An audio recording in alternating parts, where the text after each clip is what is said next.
That's awesome. But we always have to get out of our comfort zone because it's the only way that we learn. Yeah. I think one of the problems that many entrepreneurs have is that we all want to start with confidence. I want to have the confidence to start my business. Yeah. Or I want to start the confidence so I can call people and sell them and make offers. And I like to say, you don't start with confidence, you start with courage. Confidence is a result of the skills that you are going to develop. But before you can develop those skills, you need courage. So like in your case, Scott, you needed courage to go and talk to people. Right. Not confidence. You didn't need confidence. You needed courage. And the thing is, I didn't know how. I did a little bit of legwork. I was like, you know what? Where can I find a bunch of signs together? And that was the location, the construction site. And then it was like, okay, what do I say to him?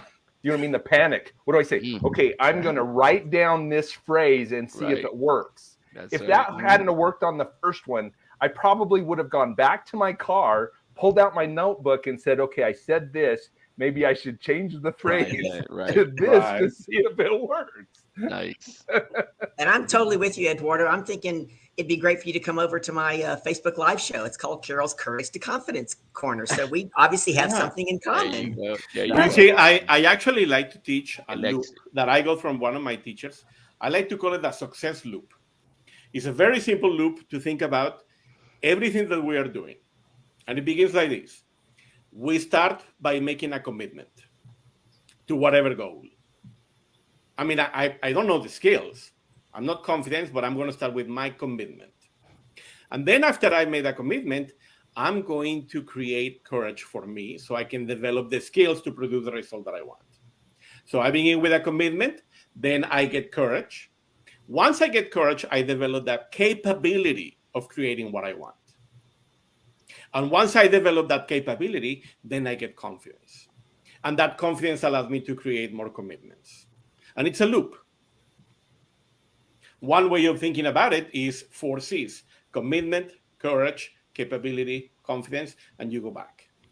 So do not start with confidence. Start with courage. And it's like a spiral. It's an upward spiral. Because when you get that boost of confidence, that allows you to make a new commitment. And you make a new commitment, you need to have courage again for the next level of things that you're going to create. Yes. I want to add to that too, if I can, because I think I love that. I've not heard that concept, like those C's before. I've never heard that. I love it. I think something else too that happens is sometimes when you're up leveling as well, like I like how Scott is saying, like you can visualize that as a spiral going up. A lot of people get to feeling imposter syndrome. I don't know if you've ever heard of that term, but it's that idea that you feel like an imposter having the courage to go into that next step. I love feeling imposter syndrome, and I'm going to tell you why. It's evidence that you're leveling up. You're going to be an imposter at some point. That imposter syndrome is a sign that you're moving into a next space, and you're going to be uncomfortable on the way up until you've gotten there. Those C's you're talking about, you're going to feel like an imposter as you're making the commitment, as you're going to have to remind me, but as you're going through, you're not going to feel less like an imposter until you've gained the confidence. Right. Hey, Eduardo, Eduardo, really quick. Can you, I don't know if you can post it, but can you post those 4 things for people to write down? Yes. Oh, yeah. On Facebook or where? Yeah.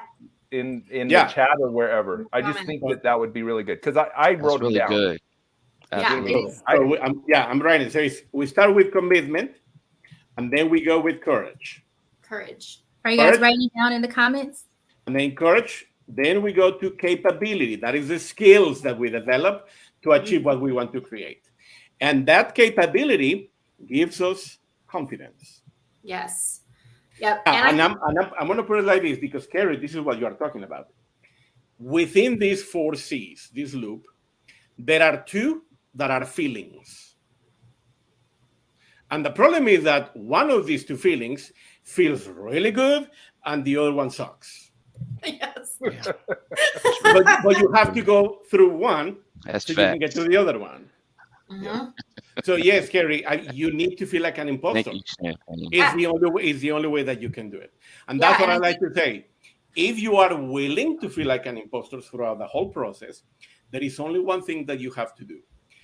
And let me put it this way. Your success in whatever we want to do depends on one thing alone: our willingness to process, to manage, and to feel emotion.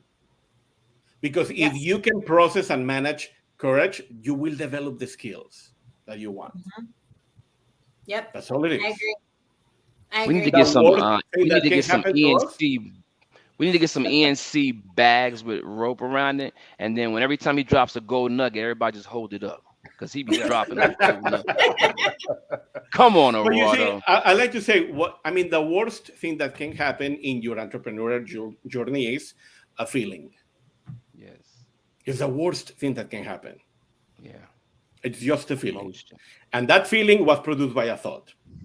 And that thought-feeling combination will get you whatever you want if you are willing to go to the process.